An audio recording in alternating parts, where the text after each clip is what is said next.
এটি শুধু স্কাই রুটের জন্যই নয়, ভারতের জন্য এবং সমগ্র বিশ্ব মহাকাশ খাতের জন্য একটি ঐতিহাসিক মুহূর্ত।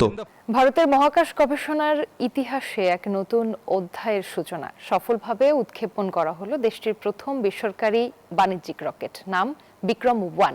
শনিবার উৎক্ষেপণ করা হয় অন্ধ্রপ্রদেশের শ্রী হরিকোটার সতীশ ধাওয়ান মহাকাশ কেন্দ্র থেকে। এমন বেসরকারি রকেট পাঠানো তৃতীয় দেশ হওয়ার গৌরব অর্জন করল ভারত। ভারতের মহাকাশ গবেষণায় যুক্ত হলো নতুন মাইলফলক। প্রথমবার কোনো ভারতীয় বেসরকারি সংস্থার তৈরি অরবিটাল শ্রেণীর রকেট সফলভাবে পৃথিবীর নিম্ন কক্ষপথে পৌঁছালো।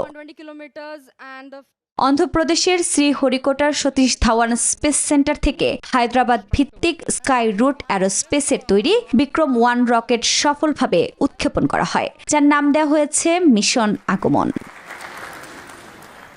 উৎক্ষেপণের পর নির্ধারিত পরিকল্পনা অনুযায়ী রকেটটি পৃথিবীর প্রায় 450 কিলোমিটার উচ্চতার নিম্ন কক্ষপথে পৌঁছে পেলোড স্থাপন করতে সক্ষম হয়। এটি শুধু স্কাই রুটের জন্যই নয়, ভারতের জন্য এবং সমগ্র বিশ্ব মহাকাশ খাতের জন্য একটি ঐতিহাসিক মুহূর্ত। প্রথম প্রচেষ্টাতেই কক্ষপথে পৌঁছানো, আমি কখনো ভাবিনি এটা সম্ভব। স্কাই রুট অ্যারোস্পেস জানিয়েছে বিক্রম-1 এর টেস্ট ফ্লাইট 1 সফলভাবে চূড়ান্ত বার্ন সম্পন্ন করে নির্ধারিত কক্ষপথে পৌঁছেছে।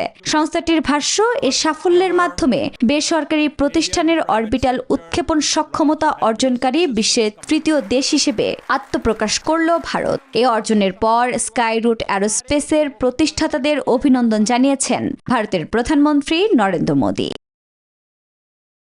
বিশেষজ্ঞরা বলছেন, এতদিন কক্ষপথে উপগ্রহ পাঠানোর দায়িত্ব ভারতীয় মহাকাশ গবেষণা সংস্থা ইসরোর হাতেই ছিল। বিক্রম-1 এর সফল উৎক্ষেপণের মাধ্যমে ভারতের বেসরকারি মহাকাশ শিল্প নতুন উচ্চতায় পৌঁছালো। স্কাই রুট অ্যারোস্পেস বিক্রম-S নামে একটি সাব অরবিটাল রকেট সফলভাবে উৎক্ষেপণ করলেও বিক্রম-1 তাদের প্রথম অরবিটাল মিশন। আফরিন মৌ, নিউজ 24।